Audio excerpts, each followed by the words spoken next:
ይሄ ተራ የሆነ አስተማሪ ህይወቱ ላይ ምንም አዲስ ነገር እየተፈጠረ ስላልሆነና ሁል ጊዜ ከእንቅልፉ ተነስቶ የሚያሳልፋቸው ቀናቶች በጣም ተመሳሳይ ስለሆኑ በድብርት እየኖረ ሳለ አንድ ቀን ምን እንደተፈጠረ ራሱ ሳያውቅ ያለው ነገር በሙሉ ወደ እውነት መቀየር ይጀምራል። መጀመሪያ ላይ እንደ ጨዋታ ነበር የያዘው። ትንንሽ የሆኑ ምኞቶችን እየተመኘ እንዲሁም ደግሞ እየቀለደ ይህንን ተአምር ዝም ብሎ እየተጠቀመ እያለ በቅርብ ግን ይሄ በድንገት ያገኘው ሱፐር ፓወር ህይወቱን በሙሉ የማመሰቃቀል አቅም እንዳለው ይገባዋል። ሁሌ የሚመኛቸው ምኞቶች ከተሳኩ በኋላ በምላሹ እያስከተለው የሚመጣው ነገር አለ እና የሚያመጣው ነገር ደግሞ ሁል ጊዜ ጥሩ አይደለም። ታዲያ አሁን ነገሮች ቀስ በቀስ እየተበላሹ ከሱ ቁጥጥር ደግሞ እየመጡ ስለሆነ በህይወቱ ላይ ትልቅ የሆነ ውሳኔን መወሰን ነበረበት።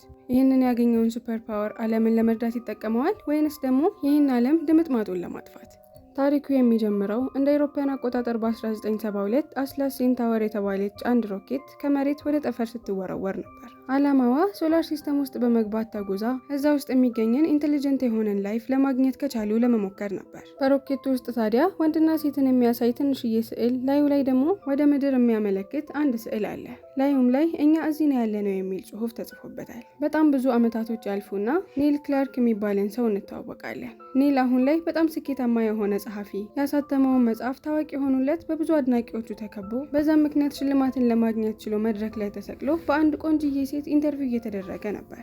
እሱም እንደዚህ የመሰለ ስኬት ላይ እንዴት መድረስ እንደቻለ ምን አይነት ደስ የሚልንም ህይወት እየኖረ እንዳለ ለጋዜጠኛዋ እየነገራት እያለ ከስር ውሻው በኃይል ይጮህበት ጀመር። ወዲያው ኬት መጡ የማይባሉ ውሾች ከየቦታው እየተሯሯጡ እየመጡ ቦታውን ብጥብጥ ያደርጉታል። ወዲያው ኒል ከተኛበት እንቅልፍ ብንን ብሎ ይነሳና እስካሁን ሲፈጠር የነበረው ነገር በህልሙ እንደነበር ይገባዋል። አሁን ላይ እየኖረው ያለው ህይወት በህልሙ ካየው ህይወት በጣም ተቃራኒ ነበር። ዴስኩ ላይ ቁጭ ብሎ ስራውን እየሰራ ያለ ሳያስበው እንቅልፍ ወስዶት ነበር ይህንን ሁሉ ህልም ሲያየ ነበረው። ይህንን ኖቭል ሲጽፍ ከዓመት በላይ አልፎታል። ነገር ግን እስካሁን ድረስ ሊጨርሰው አልቻለም። ወዲያው የበሩ ደውል ይሰማውና ወደ በሩ ሄዶ ሲከፍተው በሩ ላይ የነበረችው ጎረቤቱ ፊዮና ነበረች። በጣም በተናደደ ፊት ጮክ እያለች ውሻህን ለምንድን ነው የማትቆጣጠረው? መጮህን የማያቆም ከሆነ ለሚመለከተው አካል ተናግሬ ይሄ ውሻ ከዚህ ቦታ ዞር እንዲደረግ አደርጋለሁ። ጮሃበት ከዛ ቦታ ዞር ስትል ኒል ግን የዛተችበት ነገር እንዲፈጠር ስላልፈለገ ውሻውን በመያዝ ወክ ሊያደርጉ ተያይዘው ይሄዳሉ። በመንገዱም ካትሪንን ያገኛታል። በህልሙ ኢንተርቪው ስታደርገው የነበረችው ቆንጅዬ ሴት ነበረች።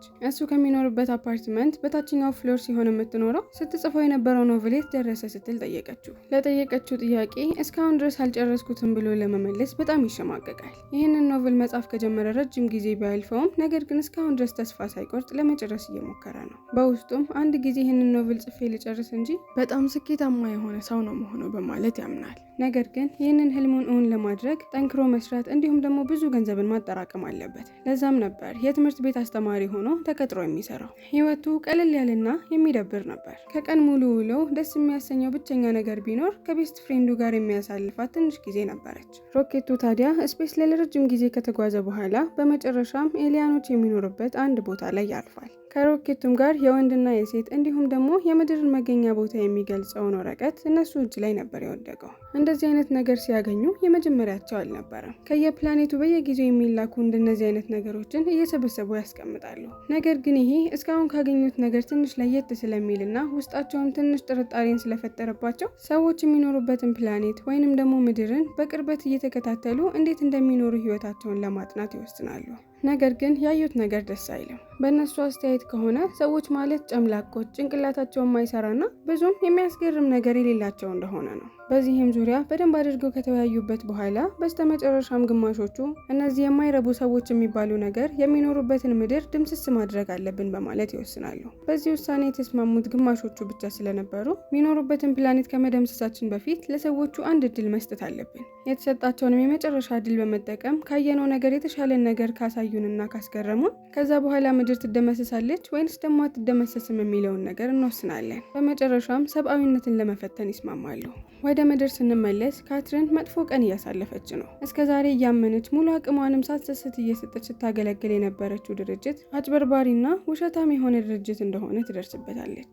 በጣም በመናደድ ቀኗን ካሳለፈች በኋላ ወደ ቤት እየተመለሰች እያለ ወደ አንድ ሱፐር ማርኬት በመግባት እቃዎችን አንስታ እየተመለከተች ስቅስቅ ብላ ማልቀስ ትጀምራለች። በዛች ቅጽበት እዛ ሱፐር ማርኬት ውስጥ ኒል ስለነበረ ይመለከታትና እያለቀሰች ሲመለከታት ስላሳዘነችው ከዛው ሶፍት አንስቶ እንኪ እንባሽን ጥረጊበት እያለ ሊያጽናናት በቻለው አቅም በሙሉ ይሞክራል። ነገር ግን በሰዓቱ ካትሪን በጣም ተናዳ ስለነበረ እሱን ችላ በማለት ከሱፐር ማርኬት ወጣ ጥላው ትሄዳለች። ኒልም ምንም ማድረግ አቅቶትና ግራ ተጋብቶ ስትሄድ ቆሞ ተመለከታት። ወደ ኤሊያኖቹ ፕላኔት ደግሞ ስንመለስ ህጋቸውን በመከተል እዚህ ምድር ላይ የሚኖሩ ሰዎችን ፎቶ በሙሉ ወደ አንድ እጣ ማውጫ ውስጥ በማስገባት ካሽከረከሩት በኋላ እጣው ለሚደርሰው ሰው ያልተገደበ ሱፐር ፓወር እንደሚሰጡት፣ ይህም ሱፐር ፓወር የደረሰው ሰው የሚፈልገው ነገር እንዲፈጠር በአፉ የሚፈልገውን ነገር መናገር ብቻ ነበር የሚጠበቅበት። ይህንንም በማድረግ ይህንን ሱፐር ፓወር የሰጡት ሰው ፓወሩን በመጠቀም እዚህ ምድር ላይ ጥሩ ነገር ያደርጋል ወይንስ ደግሞ የበላይነቱን በመጠቀም የበታቾቹ የሆኑትን ሰዎች ለማሰቃየትና ይህችን ምድር ለማውደም ነው የሚጠቀምበት። ይህንን በማየት የሰዎችን ሰብአዊነት ለመፈተን በጣም ቀላሉ መንገድ ነው በማለት ነበር የወሰኑት። በመጨረሻም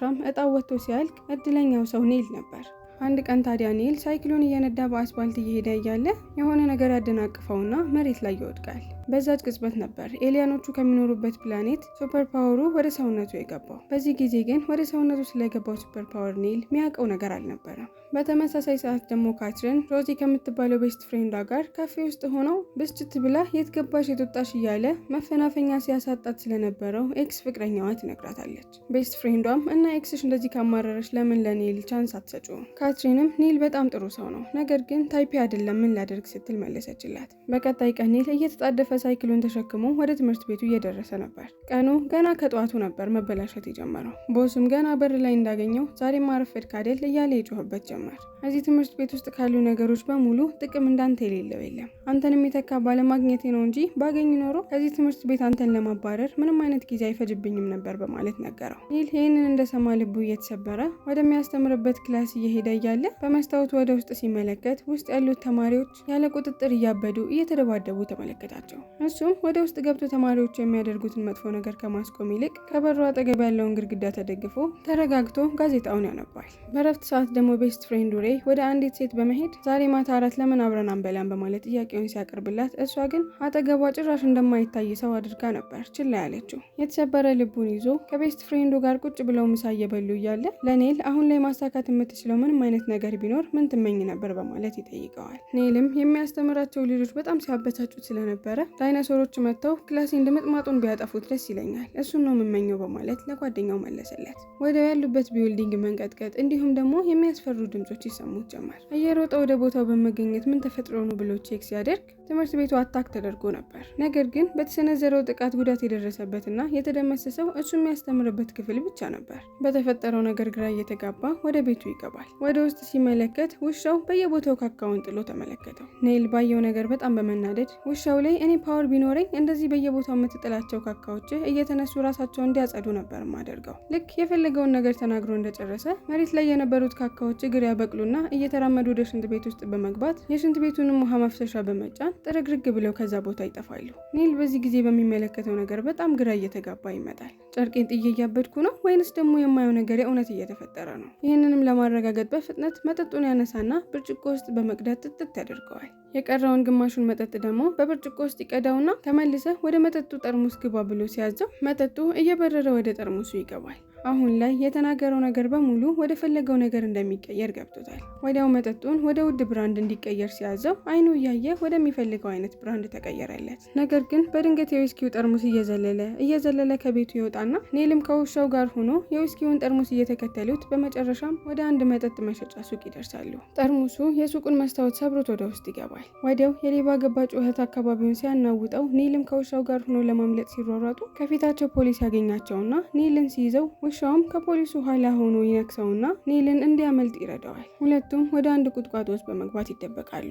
ነገር ግን ፖሊሶቹ በድጋሚ ያገኟቸዋል። ኒል ግን በዚህ ጊዜ ሱፐር ፓወሩን ይጠቀምና ከዚህ ቦታ ጠፍተን ቤታችን ውስጥ ነው መገኘት ያለብን በማለት ሲናገር ወዲያው ራሳቸውን ቤታቸው ውስጥ ያገኙታል። ጥርሱን እየቦረሸ ያለ ዛሬ ትምህርት ቤታቸው ውስጥ የተፈጠረው ነገር እሱ በተናገረው ነገር እንደሆነ ይገባውና ያጠፋሁትን ጥፋት ማስተካከል አለብኝ በማለት የሞቱት ሰዎች በሙሉ ወደ ህይወት መመለስ አለባቸው በማለት ይናገራል። ነገር ግን በዚህ ጊዜ ነገሮች እሱ ካሰባቸው በጣም በመጥፎ ሁኔታ ነበር የተቀየሩት። የሞቱት ሰዎች ወደ ትክክለኛ ሰው ተቀይረው በመምጣት ይልቅ ወደ ዞምቢ ተቀይረው ቀስ እያሉ ምድርን ማተራመስ ይጀምራሉ። ተደናግጦ አሁን የተመኘውትን ምኞት ወደ ኋላ መልሶ በማለት የተመኘው ምኞት በሙሉ እንዳይፈጠር አደረገ። ወዲያው አታኩ ከመጀመሪያም ጀምሮ እንዳይፈጠር በማለት ሲናገር ሰዓቱ ራሱን ወደ ኋላ ይመልስና ራሱን ከቤስት ፍሬንዱ ጋር ቁጭ ብለው ምሳ እየተመገቡ ወዳሉበት ቦታ ላይ ተመልሶ ያገኘዋል። በዚህ ጊዜ ግን ብትመኝና ቢሳካለህ ብሎ ቤስት ፍሬንዱ ሲጠይቀው የምፈልገውን ነገር የማሳካት ፓወር ቢኖረኝ ዶርሲ ከኔ ጋር በፍቅር እንድትወድቅ አድርጋት ነበር በማለት ይነግረዋል። በሌላ በኩል ደግሞ ካትሪን ስራ ቦታ ናት። ቦሷ የሚነግራትን ነገር እየሰማች ያለ ወደ ውጭ ስትመለከት ኤክስ ፍቅረኛዋ ከውጭ ሆኖ እየተመለከታት ነይ አንዴ ላናግርሽ ፈልጋለሁ እያለ ይጠራታል። በጣም በመበሳጨት እየገፈተረችው ለምንድነው እዚህ የመጣኸው እያለች ስትጮህበት እሱም አብረው እንዲመለሱ እንደሚፈልግ ይነግራታል። እሷም ለአንተ የቀረ ምንም አይነት ስሜት የለኝም እያለች እየነገረችው እያለ ከኋላ ቦሷ በመውጣት ኤክሷ ከዛ ቦታ እንዲወጣና እንዲባረር ሲያደርገው ዞሪልና ኤክሷም ቆይ እንነጋገራለን እኔና አንቺ በማለት ቦታውን ለቆ ይሄዳል። በቀጣይ ቀን ጠዋት ኔል እንደለመደው ወደ ትምህርት ቤቱ ሲሄድ ምንም የተቀየረ ነገር አልነበረም። ተማሪዎቹ ድሮ እንደሚያደርጉት አሁንም ቢሆን ክፍላቸውን እያተራመሱትና እየጮሁ እየረበሹ ነበር። በዚህም ጊዜ ፓወሩን ለመጠቀም ይወስንና የሆነ ነገር ተመኝቶ ወደ ውስጥ ሲመለከት ተማሪዎቹ ሁሉ ስነ ስርዓታቸውን ይዘው በመቀመጫ ቦታቸው ተደርድረው ቁጭ ብለው አስተማሪያቸው ደግሞ ሲመጣ ለመማር ጉጉ ሆነው ይጠብቁታል። አስተምሮም ጨርሶ ወደ ውጭ ሲወጣ ፓወሩን አሁንም በመጠቀም ሁል ጊዜ በተገናኙ ቁጥር መጥፎ ነገሮችን እየተናገረ ልቡ የሚሰብረው ቦሱ ራሱ በስነ ስርዓት እንዲያናገረው አደረገው። አሁን ላይ ፓወሩን በመጠቀም የሚፈልገውን ነገር በሙሉ እያሳካ ህይወትን በሚፈልጋት መልኩ እየኖረ ነበር። ታዲያ ቁጭ ብሎ ወደ ፊት ለፊት ሲመለከት ቤስት ፍሬንዱ የሚወዳትን ልጅ ለማስደመም እየሞከረና እሷ ደግሞ ችላ ስትለው ሲመለከት ልቡ በጣም ይሰበርና ዶርሲ ከሪ ጋር ፍቅር እንዲይዛት ያደርጋታል። ለሁሉም ሰው ጥሩ ነገር እያደረግኩ ሁሉንም ነገር እያስተካከልኩ ነው ብሎ ነበር እያሰበ የነበረው። በኋላም ስራውን ጨርሶ ወደ ቤት እየተራመደ እያለ የሆነ ነገር ግድግዳ ላይ ተለጥፎ ይመለከትና እንደ ቀልድ እኔ የዚህ ሀገር ፕሬዚዳንት በሆን ደስ ይለኝ ነበር በማለት ሲናገር የተመኘው ነገር ወዲያው ወደ እውን ይቀየራል። ወዲያው ሱፍ የለበሱ ጥቁር መነጽር ያደረጉ በጣም ሲሪየስ የሚመስሉ ሰዎች ከውድ መኪና እየተሯሯጡ ይወጡና አፋፍሰው መኪና ውስጥ ይከቱታል። ውስጥ ከገቡም በኋላ ብዙ የሆኑ ዶክመንቶችን ፊት ለፊቱ እየሰጡትና የሆነ አደጋ እየተፈጠረ ያለ በሚመስል ሁኔታ ሹፌሩም በፍጥነት መኪናውን እየነዳ ያለ ከፊት ትልቅዬ ከሆነ ትራክ ጋር በኃይለኛው ይጋጫል። ነገር ግን በአደጋው ኔል ምንም አልተጎዳም። ሁሉም ነገር ይህንን ምኞት ከመመኘቴ በፊት እንዲመለስ አድርግ በማለት ፓወሩን በመጠቀም ሁሉም ነገር ወደ ነበረበት ቦታ እንዲመለስ አደረገ።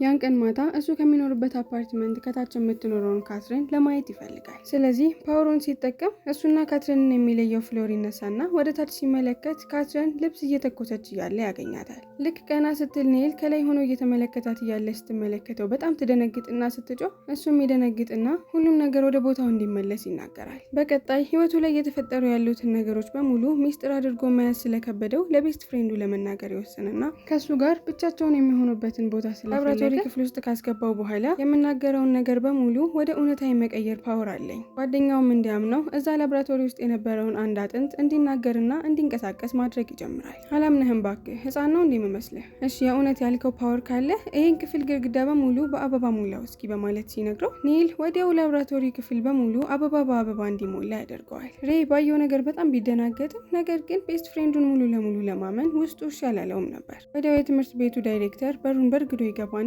ሬ ላይ ከጮኸበት በኋላ ከኔል ጋር ግን ሲያወራ በትህትናና ድምፁን ቅንስ አድርጎ ነበር። የትምህርት ቤቱ ዳይሬክተር ደግሞ ይሞታታል እንጂ ከኔል ጋር በፍጹም በስነ ስርዓት ስለማያወራ ይሄንማ ፓወሩን ካልተጠቀመ በፍጹም ሊያሳካው የሚችለው ነገር አይደለም በማለት የእውነት ቤስት ፍሬንዱ ፓወር እንዳገኘ ያምነዋል። ቤስት ፍሬንዱ የሆነ ሀሳብ ይመጣለትና ይህንን ፓወርህን በመጠቀም የፈረሶች ውድድርን አሸናፊ ቀድመን በማወቅ እዛ ውስጥ ገብተን ደግሞ ብዙ ቁማሮችን እናሸንፍ። ኔልም በሀሳቡ ተስማምቶ የፈረስ ውድድር የሚካሄድበት ቦታ ከገቡ በኋላ ጨዋታው በተካሄደ ቁጥር ሁሉንም ማሸነፍ እንደሚችሉ ስለገባቸው ቶሎ ይደብራቸዋል። በተመሳሳይ ሰዓት ካትሪን ከስራዋ እየወጣችና ወደ ቤቷ እየተራመደች እያለ ኤክሷ የሚያምር መኪናን እየነዳ ከኋላ እየተከተለ ይጨቀጭቃታል። የእረፍት ጊዜያችንን የምናሳልፍበት ቅንጡ የሆነ አፓርትመንት ተከራይቼልሻለሁ። እሷ የተከራየው አፓርትመንት ምንም ቅንጡ ቢሆን ከሱ ጋር ምንም አይነት ጊዜን ማሳለፍ እንደማትፈልግ እየጮኸች ብትነግረው እሱ ግን የአፓርትመንቱን ቁልፍ ይወረውርላትና ጥሏት ይሄዳል። መሬት ላይ የጣለውን ቁልፍ ታነሳውና ብስጭት ያለች ወደ ቤቷ ሂዳ ቤስት ፍሬንዷን ትጠራታለች። ከሷ ጋርም ሆና ስለ ስራ ቦታዋና ስለሚጨቀጭቃት ኤክሷ እየተናገረች ስታማረር ቤስት ፍሬንዷም እየሳቀች ለምንድነው ግን ለኔል እድል ማትሰጩ? ከሱ ጋር እኮ ጊዜ ብታሳልፊ ስለሚያስጠላው ስራ ቦታሽ እንዲሁም ደግሞ ስለሚጨቀጭቅሽ ኤክስሽ ራሱ አስረስቶ ጥሩ ስሜት እንዲሰማሽ ሊያደርግሽ ይችላል። በዛው ምን ይታወቃል ልትወጁ ትችያለሽ ስትላት ካትሪንም ቀስ እያለች ለሱ ማሰብ ትጀምራለች። በተመሳሳይ ሰዓት ደግሞ ኤሊያኖቹ ጋር የሆነ ችግር ይፈጠርና በዛም ምክንያት ሊን ሱፐር ፓወሩ መስራት እንዲያቆም ያደርገዋል። በዛ ሰዓት ሊን ሱፐር ፓወሩን በጣም መጠቀም ፈልጎ ነበር። ካትረን ከሱ ፍቅር እንዲይዛት ለማድረግ ሲሞክር ምንም ሊሰራለት አልቻለም። ምን እየተፈጠረ ነው እያለ ግራ እየተጋባና እየተበሳጨ ባለበት ሰዓት የቤቱ ደውል ይጠራል። ልክ ሲከፍተው በሚያስደነግጥ ሁኔታ በሩ ላይ የነበረችው ካትረን ነበረች። ዛይላ እሱን መሳም ትጀምራለች። ምኞቱ የሰመረ መስሎት የነበረ ቢሆንም ነገር ግን የተፈጠረው ኤሊያኖቹ የእሱን ፓወር ከማቋረጣቸው በፊት ነበር። እሱ ያላወቀው ነገር ቢኖር ኤክሷ ከሩቅ ሆኖ የሚያደርጉትን ነገር በሙሉ እየተመለከታቸው ነበር።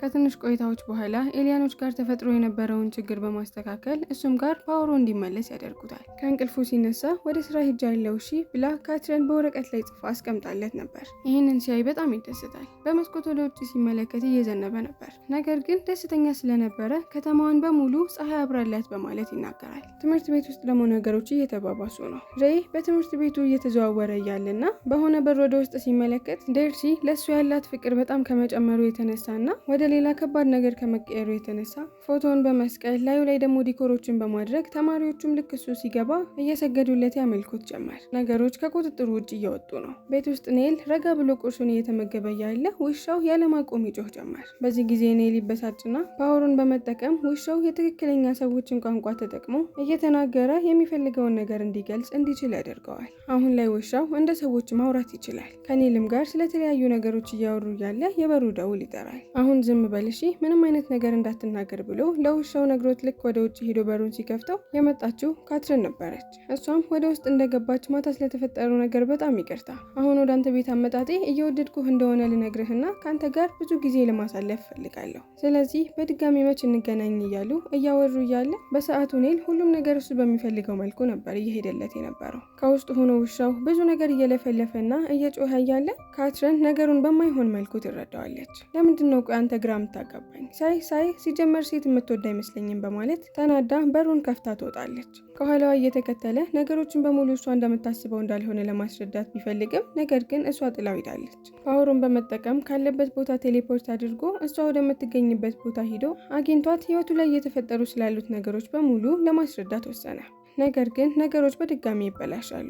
በጣም ብዙ መጥፎ ነገሮች እየደረሱበት በመጨረሻም እሷ ያለችበት ባስ ውስጥ ራሱን ሲያገኘው እሷ ደግሞ ወራጅ አለ በማለት ከባሱ ወረደች። በቻለው ፍጥነት በሙሉ እሱም ከባሱ ወርዶ እየተከታተላት እያለ መንገድ ላይ ቤስት ፍሬንዱ ያገኘዋል። ነገሮች ከቁጥጥር ውጭ እየወጡ ነው። የዶርሲን ፍቅር ከዚህ በላይ አልፈልግም፣ ሁሉንም ነገር ወደ ነበረበት መልሰው ባክህ። እኔን እንደ ፈጣሪ እያሰበች ለተማሪዎቹም እንዴት አድርጋ እንዳሳመነቻቸው አላቅም፣ ሁሉም እኔን ማምለክ ጀምረዋል። እኔ በዚህ ሁኔታ መኖር አልፈልግም፣ እባክን ሁሉንም ነገር አስተካክል እያለ በኃይለኛው ሲጮህበት ኔል ግን በዚህ ጊዜ ካትረንን ነበር ማናገር የሚፈልገው። ስለዚህ የቤስት ፍሬንዱን የማይረባ ወሬ መስማት ስላልፈለገ ቤስት ፍሬንዱን ወደ ትንሽዬ ስጋ እንዲቀየር ያደርገዋል። ልክ ሬ ወደ ስጋነት እንደተቀየረ ዶርሲ እና ተማሪዎቹ ወደ ሬ መኪና ደርሰው የት ሄደ እያሉ ግራ ይጋባሉ። ኔል ደግሞ አሁን ላይ እስካሁን ድረስ ሲያፈላልጋት የነበረችውን ካትረን ለማግኘት ችሏል። ሲያወራ የሰማሽው ውሻዬ ነው፣ ምንም አይነት ሰው ቤት ውስጥ አልነበረም እያለ እያስረዳት እያለ እሷም እንዴት ነው ውሻ ያወራል እያልክ እኔን ለማሳመን የምትሞክረው ብላ ተናዳ ስትወጣ እሱም እየተከተላት ሲሄድ እዛ ሱቅ የምትሰራው አንዲት ሴት ተከትለው ተወጣና ለወሰድከው ስጋ እኮ አልከፈልክም በማለት ይህንን ስጋ እዚህ አይደለም የወሰድኩት ይዤው ነው የገባሁት ብሎ ለመናገር ቢሞክርም ነገር ግን ሚያምነው ስላጣ ለመክፈል ይገደዳል። ከከፈለለትም በኋላ ሬይን ወደ ሰውነት ፎርሙ ይቀይረዋል። ይህንንም የተመለከቱት ዶርሲና ተከታዮቿ ልክ ሬይን ሲመለከቱት እሱን ማሳደዳቸውን ይቀጥላሉ።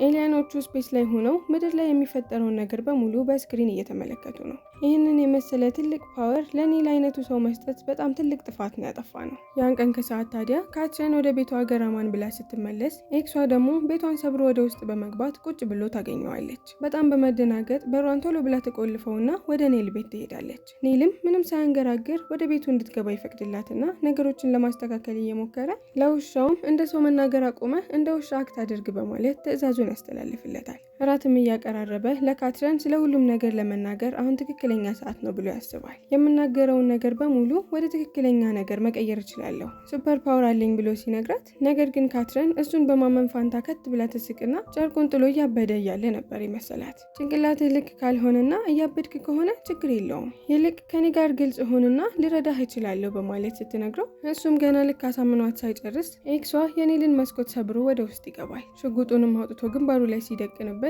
ኔልም ፓወሩን ይጠቀምና ሽጉጡ መሬት ላይ እንዲወድቅ ያደርገዋል። ወዲያው ተደባድበው እርስ በርስ መላፋት ሲጀምሩ ካትረን ይሄ ድራማ ስልችት ብሏት ስለነበረ ከቤቱ እየተጣደፈች ወጥታ በሩን ኳ አድርጋ ትዘጋዋለች። ኔል ታዲያ አሁን ላይ ከሰውየው ጋር ብቻቸውን ከሆኑ አይቀር ትምህርት ማስተማር አለብኝ ብሎ ያስብና ፓወሩን በመጠቀም ኤክሷን አንድ ጊዜ ጣራ ላይ አንድ ጊዜ ደግሞ ጭንቅላቱን የአበባ ማስቀመጫ ውስጥ እየተከለ እስከሚሰለቸው ድረስ ያሰቃየዋል። በደንብም እንዲሰቃይ ስለፈለገ በጣም ብዙ ዶላሮችን እጁ ላይ እንዲደረደሩ ያደርግና እንዴ ይሄ ሁሉ ብር ብሎ ገና ተደስቶ ሳይጨርስ ገንዘቦቹ ሙሉ ለሙሉ ከእጁ እንዲሰወሩ ያደርጋቸዋል። በኩራት አየህ የምፈልገውን ነገር በሙሉ ማድረግ እችላለሁ፣ መናገር ብቻ ነው የሚጠበቅብኝ፣ እጄን ራሱ በማንቀሳቀስ ራሴን አላደክምም። በዚህ መሀል ውሻው ማውራት ይጀምርና ዞሮ በመዘናጋት ከውሻው ጋር ጎንበስ ብሎ እያወራ እያለ ግራንት ይህንን አጋጣሚ በመጠቀም ከኋላ አናቱን ይልለታል።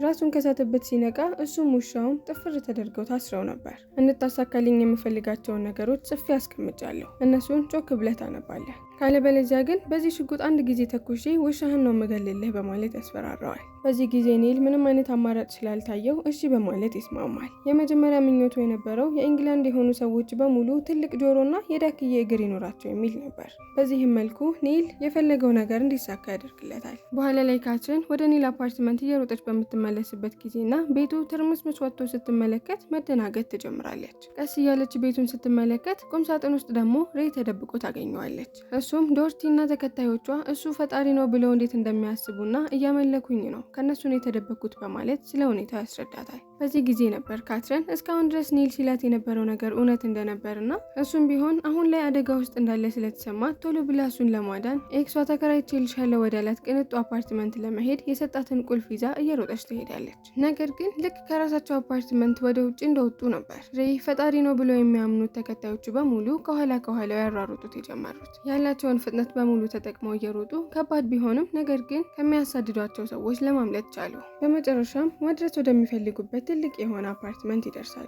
ነገር ግን ልክ ወደ ውስጥ ሲገቡ ግራንት ኔልን በማሰር የሚፈልገውን ነገር በሙሉ እንዲያሳካለት እያደረገ ተቆጣጥሮት ነበር። ልክ ከውጭ የካትሪንን ድምፅ ሲሰማ እየተጣደፈ ወደ ኔል በመሄድ የመጨረሻ ምኞቱን ይነግረዋል። ካትሪን ከኔ ጋር ጥልቅ ወደሆነ ፍቅር እንድትገባ ፈልጋለሁ፣ እሱን አድርግልኝ በማለት እየጮኸ ያዘዋል። ልክ እሺ ብሎ የታዘዘውን ነገር ሲናገር ካትሪንም ዘላ ኤክሷ ላይ ትሰቀልና ትስመው ጀመር። ነገር ግን በዛች ቅጽበት ኔል አሁን የማምለጫ ሰዓት ይደርሷል በማለት ውሻውን ከታሰረበት እንዲያመልጥ እንዲሁም ደግሞ ኤክሷንም ወደ ትንሽዬ ውሻ እንዲቀየር ያደርገዋል። ኤክሷም ልክ ወደ ውሻ እንደተቀየረ እንድትወደኝ አድርጋት ብሎ ያሰራው አስማት ከሰውነቷ ይወጣና ወደ ራሷ ትመለሳለች። ወዲያው ያሉበትን አፓርትመንት ሰብረው ሬይን የሚያመልኩት ሰዎች ወደ ውስጥ ይገባሉ። በዚህም ጊዜ ኔል ምንም አይነት ጊዜን ሳያባክን ድሮ ሬይን ወደምትጠላበት ስሜቷ እንድትመለስ ያደርጋታል። ወዲያው እሷንም ሲከተሏት የነበሩት እብድ ተከታዮቿ ቤቱን ለቀው ይወጣሉ። ሁሉም ነገር የደከማት ካትሪን ታዲያ ኔል የሚለውን ምንም አይነት ነገር መስማት ስላልፈለገች ለሬይ ወደ ቤቴ ውሰደኝ ስትል ትጠይቀዋለች። ከዛ ቀን በኋላ ኔልን ልታዋራው ወይንም ደግሞ ይቅርታ ልታደርግለት ራሱ ፍቃደኛ አልነበረችም። ቀናቶች እያለፉ በመጡ ቁጥር እሱም እሷን ለማናገር እየሞከረ እሷ ደግሞ ችላ እያለች የሚለውን ነገር ሳታስጨርሰው ነበር የምትሄደው። ነገር ግን አንድ ቀን እድል ያገኛል። ፓወሬን በመጠቀም ከኔ ፍቅር እንዲይዝሽ ያደረግኩሽ መስሎኝ ነበር። ነገር ግን አሁን ላይ ሁለታችንም ሲሰማን የነበረው ስሜት እውነተኛ እንደነበር ተረድቻለሁ። ነገር ግን ይህንን ከሰማች በኋላ ራሱ ጥሩ ስሜት አልተሰማትም። ይበልጥ ህይወቴን በሙሉ ስትቆጣጠረው ነበርኩ። እኔ ደግሞ ነፃነቴን የሚቀማኝ ሰው ጋር በፍጹም ፍቅር ሊይዘኝ አይችልም፣ ድጋሚ አጠገቤ እንዳትደርስ ብላ ጥላው ትሄዳለች። ይህንን ከሰማ በኋላ የተሰበረ ልቡን ሰብስቦ ይዞ ወደ ቤቱ በመግባት ከውሻው ጋር ማውራት ይጀምራል። ልታናግረኝ ራሱ እኮ ፈቃደኛ አይደለችም። አሁን ቆይ እኔ ምን ማድረግ ነው ያለብኝ? ነገር ግን በዚህ ቅጽበት እስካሁን ድረስ ያጠፋው ጥፋት በሙሉ ይታየው ጀመር። ይህንን ሱፐር ፓወር ካገኘው ጊዜ ጀምሮ ስጠቀመው የነበረው ራሴን ለማስደሰት ብቻ ነበር። ስለዚህ ከአሁኗ ቅጽበት ጀምሬ ነገሮችን ማስተካከል አለብኝ። ፓወሩን በመጠቀም እርዳታ የሚያስፈልጋቸውን ሰዎች በሙሉ መርዳት ጀመረ። በመጀመሪያ ምግብን በስነ ስርዓት ማግኘት ለማይችሉ ሰዎች ምግብን ማቅረብ፣ በቀጣይ ደግሞ በየሀገሮቹ መካከል ያለውን ጦርነት ማስቆም፣ ከዛም ቀጥሎ ደግሞ ዓለም ላይ ያለን ሙቀት ማስተካከል። እነዚህ ነገሮች እያደረገ ዓለም ላይ ያሉትን ችግሮች በሙሉ እየፈታው ነው ብሎ አስቦ ልክ ዜና በሚከፍትበት ጊዜ ያደረገው ነገር በሙሉ ጥሩ እንዳልሆነ ይገባዋል። አሁን ላይ ምግብን ያልተገደበ ስላደረገ ሰዎች ከመጠን በላይ እየተመገቡ ክብደታቸው ከአቅም በላይ እየጨመረና መንቀሳቀስ እያቃታቸው ነው። አንዳንድ ሀገሮች ደግሞ ያለ ምክንያት እየተጣሉ የማይሆኑ ጦርነቶችን እያስጨመሩ ነው። የዓለምን ሙቀት ደግሞ አስተካክላለሁ ብሎ ዓለሟን በሙሉ በረዶ በበረዶ አደረጋት። ሁሉንም ነገር ወደ ጥሩ ነገር ቀይራለሁ ብዬ ባስብም ራሱ ሊሳካልኝ አልቻለም። ምን አይነት እድል ይጥመም ተብዬ የተረገምኩ ሰው ነኝ እያለ ራሱን መውቀስ ይጀምራል። ሁሉንም ነገር ወደ ነበረበት ቦታ እንዲመለስ ካደረገ በኋላ በመጨረሻም ራሱን ለማጥፋት ይወስንና ራሱን ከድልድይ ሲወረውር ከኋላ ሲከተለው የነበረውን ውሻ አብሮት ከድልድዩ ይዘላል። ውሻው ተከትሎት አብሮት የዘለለው የኔልን ህይወት ለማዳን ፈልገው የነበረ ቢሆንም ነገር ግን በስተመጨረሻ ኔል ነበር ውሻውን ከመስመጥ አድኖት ተሸክሞት ከዛው ሐይቅ የወጣው። በተመሳሳይ ሰዓት ኤሊያኖቹ ከላይ ሆነው ምድር ላይ የሚፈጠሩትን ነገሮች በሙሉ እየተመለከቱ ነው። ሰዎች ከዚህ በኋላ መኖር ይገባቸዋል ወይስ አይገባቸውም የሚለውን ነገር ለመወሰን እየተከራከሩ ነው። ኔል በጣም ብዙ ጥፋቶችን በግድየለሽነት እያጠፋ የነበረ ቢሆንም ነገር ግን አሁን ላይ ጥፋቶቹን ለማስተካከል እየሞከረ ነው። ያጠፋቸውንም አብዛኛዎቹ ነገሮች ለማስተካከል ችለዋል። በዚህም ዙሪያ ለረጅም ጊዜ ተከራክረው በመጨረሻም ይህችን ምድር ለማውደም ይስማማሉ። በሌላ በኩል ደግሞ ኔል ከውሻው ጋር ቁጭ ብሎ እያለ እየተማከሩ ሳስበው ያበላሸዋቸውን ነገሮች በሙሉ ማስተካከል የምፈልግ ከሆነ ሱፐር ፓወሬን ሙሉ ለሙሉ ከሰውነቴ በማስወጣት መከላከል አለብኝ። ስለዚህ ያለውን ፓወር ሙሉ ለሙሉ ከሰውነቱ አውጥቶት ለውሻው ይሰጠዋል። ምክንያቱም ውሻውን በጣም ያምነዋል። አሁን ላይ ያልተገደበው ፓወር ያለው ውሻው ነው። ውሻው ምን አደረገ? ፓወሩን በመጠቀም ፓወሩ የመጣው ከየትም ይሁን የት ወደ መጣበት ቦታ ተመልሶ ቦታውን ላይመለስ ድምስስ ማድረግ አለበት። በዚህም ምክንያት ውሻው ጭራሽ ሳያውቀው ዓለምን ለመደምሰስ ሲያስቡት የነበሩት ኤሊያኖችን መኖሪያ ሙሉ ለሙሉ ድምስስ ያደርገውና ዓለምን ከመጥፋት ይታደጋታል። በዚህም መልኩ ሁሉም ነገር ከመበላሸት ይድናል። በቀጣይ ቀን ኔል እስከዛሬ ህይወቱን ሲኖርበት ወደ ነበረበት መልኩ ይመለሳል። ኖቨሉን እየጻፈ እያለ እዛው ጠረጴዛ ላይ እንቅልፍ ወስዶት ነበር። ልክ ከእንቅልፉ የቀሰቀሰው በሩ ደውል ሲደወል ስለነበረ ልክ ወደ በሩ ሂዶ ሲከፍተው የመጣችው ፊዮና ነበረች። ገና መጮሃን ሳትጀምር ሁሉንም ነገር እንደሚያስተካክል ነግሯት እየሮጠ ወደ ካትሪን በመሄድ አሁን ላይ ፓወሩን ሙሉ ለሙሉ እንዳስወገደውና ወደ ኖርማል ሰውነት እንደተመለሰ ይነግራታል። በዚህም ጊዜ የተናገረውን ነገር ካትሪን አመነችው። ታዲያ ማታ እራት መብላት እንችላለን ብሎ ሲጠይቃት እሷም እሺ በማለት በሩን ትዘጋዋለች። በቅርብ ደግሞ የእሱ ውሻና ወደ ውሻ የቀየረው ኤክሷ አንድ ላይ ቁጭ ብለው እንመለከታለን። በመጨረሻም ኔል አንድ ትንሽ የሆነ ነገር ተማረ። ዓለም ላይ ምንም ያልተገደበ ፓወር ቢኖርህ ነገር ግን ትክክለኛ ፍቅርንና ደስተኛ የሆነን ህይወት ማግኘት የምትችለው ነገሮች እውነተኛ ሲሆኑና ምንም አይነት ማስገደድ ሳይጨመርባቸው ሲቀር ነው። ፊልማችን በዚህ ሁኔታ ያበቃል። ከተመቻችሁ ሰብስክራይብ፣ ያልተመቻችሁ ነገር ካለ ደግሞ ኮሜንት ላይ አስቀምጡልኝ።